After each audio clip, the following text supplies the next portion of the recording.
सारा स्कूल जो अच्छे स्कूल है वो सरकारी स्कूल, उसको भी प्राइवेट के हाथों में बेचने की सारी तैयारी चल रही है। आज गांव में 50 रुपए के प्राइवेट स्कूल में 150 रुपए के स्कूल में कितने लोग पढ़ाते हो भाई? अपने गांव से बताओ। 100 रुपया 150 रुपया देके फीस देने वाले दे करके अपने बच्चे को कितने लोग यहाँ पढ़ा रहे हैं? बताओ जरा हमको। कोई है कि जो अपने बच्चे को प्राइमरी के जावा प्राइवेट स्कूल में 100-150 रुपया महीने के लिए? क्या है? केवल एक साथी ने यह बात की। सारे ज्यादा से ज्यादा लोग हैं, यानी 99% हमारा समाज अभी पढ़ाई का अर्थ ही नहीं जाना। हमारे नेता इतने समझदार हैं कि वो अपने फायदे में अपनी अपनी गप वाली बात करते हैं। बाबा साहब ने कहा educate, agitate, after then organise, यानी शिक्षित करो, संघर्ष करो और संगठित हो। हमारे नेताओं ने क्या कह दिया कि शिक्षित बनो। अरे भैया, हम शिक्षित ऐसे बन जाते तो तुम्हें स्कूल खोलने की क्या जरूरत है, डिग्री कॉलेज चलाने की क्या जरूरत है? लेकिन नेताओं ने कहा शिक्षित बनो। अभी बात आ रही थी कि एक हमारे ही गांव के भाई साहब कह रहे थे, हमारे गांव के हमारे परिवार के अध्यापक थे, जब उनसे सवाल पूछा गया बच्चे को उन्होंने फटकार भगा दिया, लेकिन वही दूसरे का उसको बुला के बता दिया गया। तो जब तक हम अपने दिमाग के ताले, यानी जिसको कहते हैं अकल का ताला, अकल के ताले को नहीं खोलेंगे तब तक हमें कुछ मिलने वाला नहीं है। संविधान लागू हुए आपका 75-76 वर्ष हो गया, लोग अमृत महोत्सव मनाते हैं, लेकिन अमृत महोत्सव के जरिए भारत के पटल पर, विश्व के पटल पर भारत सबसे 133 देश हमारे से ऊपर हैं। 103 देश हंगर इंडेक्स में ऊपर हैं, भारत 103 नंबर पर नीचे है। ये कहते हैं अमृत महोत्सव। ये कैसा अमृत महोत्सव है? ये तो जहर महोत्सव है कि हमारे बच्चों को पढ़ने नहीं दिया जाएगा, हमारे बच्चों को नौकरी नहीं दी जाएगी। बाबा साहब ने अपने पूरे जीवन में, यानी अपने नींद को खो दिया, हमको जगाने के लिए अपने आंसुओं को पी लिया, हमको हंसाने के लिए। फिर भी ये जमाना, ये हमारे लोग अभी जागे नहीं। 68वां उनका परिनिर्वाण दिवस है। लोग कहते हैं बहुत खराब दिन है। खराब दिन कोई नहीं होता। बुद्ध के आधार पर मृत्यु एक मंगल है, समय असमय है। लेकिन जब भैया थोड़ी देर बैठ जाते हैं, केवल हमारा समाज यही खाने पीने में ही रहेगा। अभी कहा जाए कि अपने बच्चे को क्यों नहीं पढ़ाते हो, कहेंगे हम गरीब हैं। संजय जून वहां पहुंच जाएंगे, हैं सवेरे हरे हरे और शाम को 100 ग्राम धरे। अरे यार, खा लेना। हम खाने के लिए नहीं जिंदा हैं, हम जवाने को जगाने के लिए हैं। इसलिए थोड़ी देर ये काम बंद करो, क्योंकि हमारे समाज को आज 5 किलो राशन पर जो है खरीदा गया है, गुलाम बनाया गया है। सारे काम बिना किए मिल रहा है। हमारे गांव में एक रिश्तेदार, मतलब हमारे गांव में एक भौजाई ला रही हैं, तो उनके हमारे भाई साहब प्रदेश रहते हैं। सच घटना इसलिए कहते हैं क्योंकि ये आपके पर लागू है।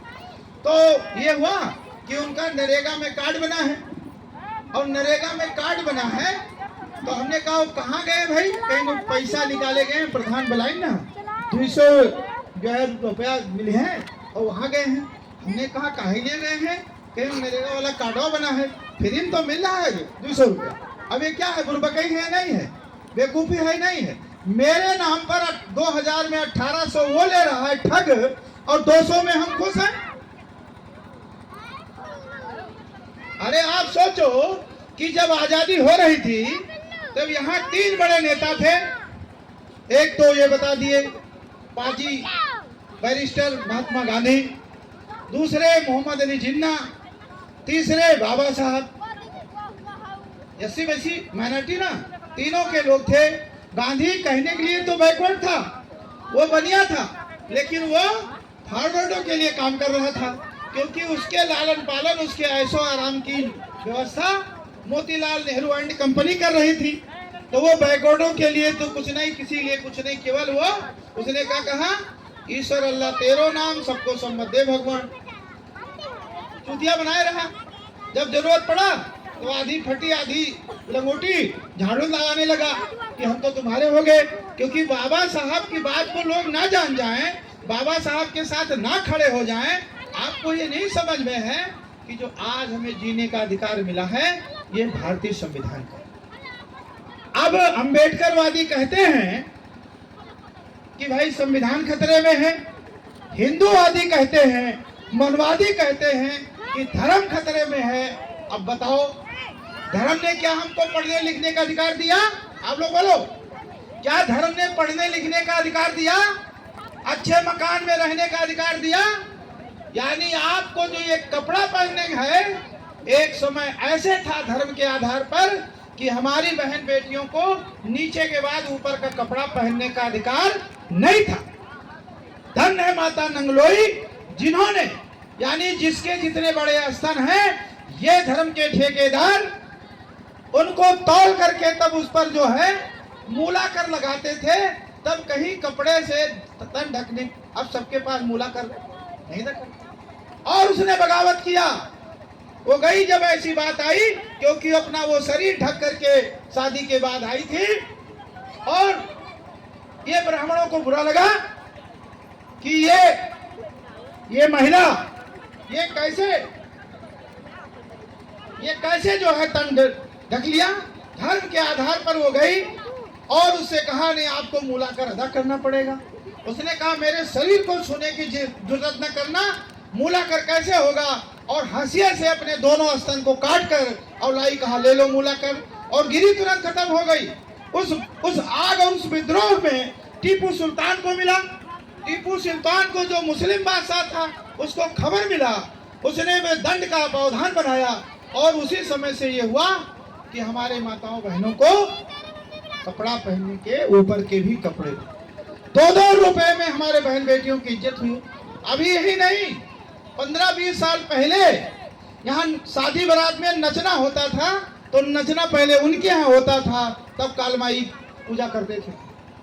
यानी जो बाबा साहब ने दिया है उसकी हम कीमत अदा नहीं कर सकते, लेकिन बाबा साहब ने जो दिया है उसके बारे में आप जान जाओ, जान करके अपने बच्चों का भविष्य सुरक्षित कर लो।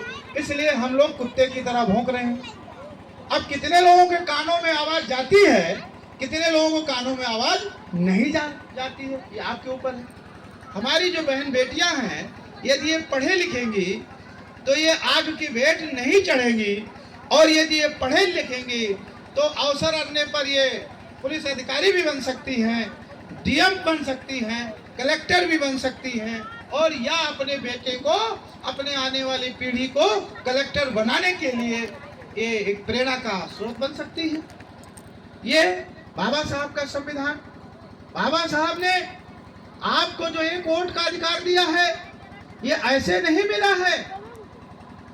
तमाम आंदोलन में हमारे लोगों की जानें गई हैं, कुचले गए हैं, लाठी डंडा खाए हैं, और उनकी जानें भी चली गई हैं। अब आप सोचो, अभी हमारे लोग कहते थे, कुछ हमारे नेता इतने मन चले हैं कि जो मन में आता वो बोल देते हैं बिना सोचे समझे। 1902 से पहले इस देश में केवल तालुकदार, लंबरदार, बड़ा अफसर को वोट मिलता था, वोट देने का अधिकार था।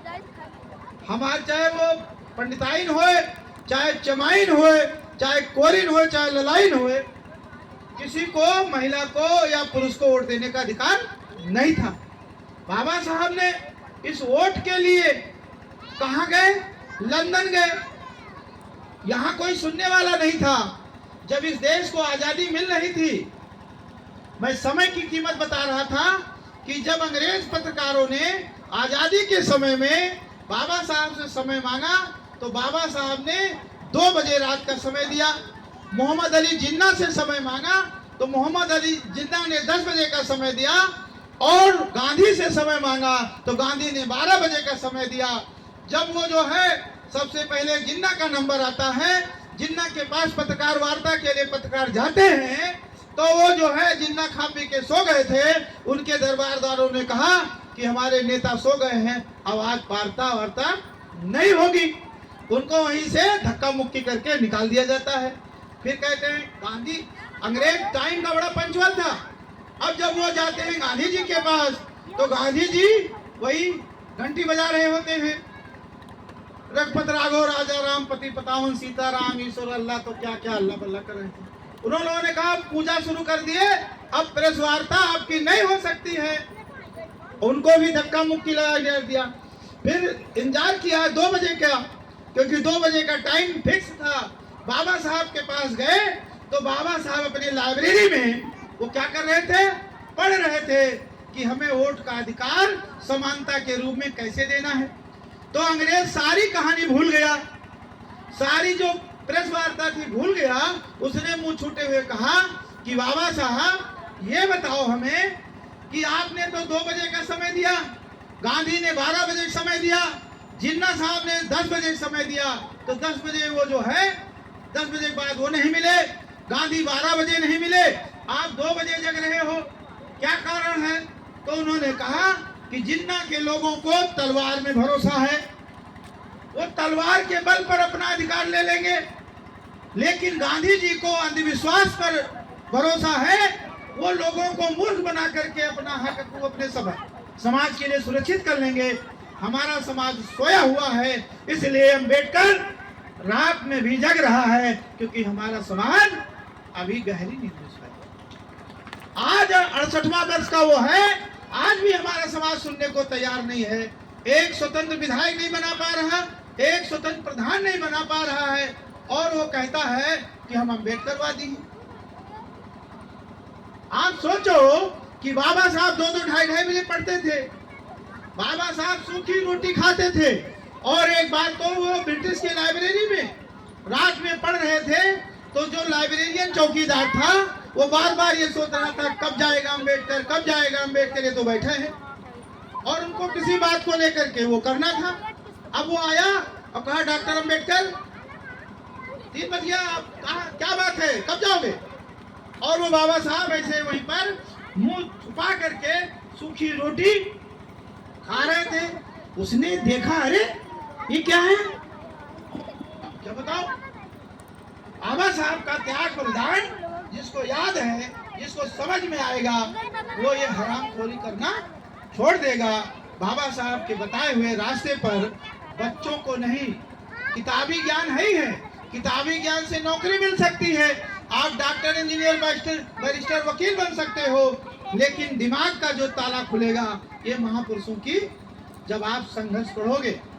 सभी बच्चों के पास में, यहाँ पर जितनी बेटियां हमारी बैठी हैं, इसमें से कितने लोगों के पास में ये बड़ा वाला मोबाइल है? हाथ उठाओ, कितने लोगों के पास में है बड़ा वाला मोबाइल? लगभग 70% लोगों के पास में मोबाइल है। आपने कितनी बार जो है बाबा साहब का जो संघर्ष है, जीवन संघर्ष है, कितनी बार देखा? बताओ आप लोगों में से कभी बाबा साहब का स्टोरी सर्च किया हो यूट्यूब पर, पिक्चर देखा हो? नहीं देखा, क्योंकि आपको वो दुख नहीं देखने मिले, वो परेशानियां नहीं उठाने मिले, काम भी करे, दाम के नाम पर कोड़ा मिले और माँ बहन की गाली खाए, वो दिन आप लोगों को देखना नहीं मिला। तो किसकी देन है? बाबा साहब अम्बेडकर की देन है। वो संविधान में अधिकार नीत है, नहीं तो आज जो जाए के कहा था को हराम के की ना हमारा पैसा दो, इतना कर दो जबान काट लिया जाता, इतना कह नहीं सकते थे। आज भी गांव में प्रदेश लोग भाग कर क्यों जाते हैं? क्या गांव में काम कम हो गया है? गांव में काम कम नहीं हुआ है। गांव में काम इसलिए नहीं करते हैं कि वो काम तो कराते हैं, मजदूरी के बाद में मजदूरी टुकड़ों में देते हैं, और वो कहते हैं कि इनको हम टुकड़े में मजदूरी देंगे तो ये मेरे टुकड़े पर जिएंगे, और एक साथ यदि इनको तनख्वाह के रूप में मजदूरी मिल जाएगी तो ये बादशाह बन जाएंगे। इसीलिए हमारे लोग कहते हैं यहाँ से काम न चली, चलो भाई अमृतसर चली, कोई कहा था चलो जलंधर चली, कोई कहा दिल्ली चली। आप सोचो कौन ऐसा पति है, कौन ऐसा बेटा है जो अपने माँ बाप को सामने नहीं देखना चाहता? ये धर्म के आधार पर तुमको गुलाम बनाए रखने वाले लोग आपके जो है परिवार को विदेशों में बाहरों भेज देते हैं। हम छोटे थे तो हमारे गांव में दूर दूर से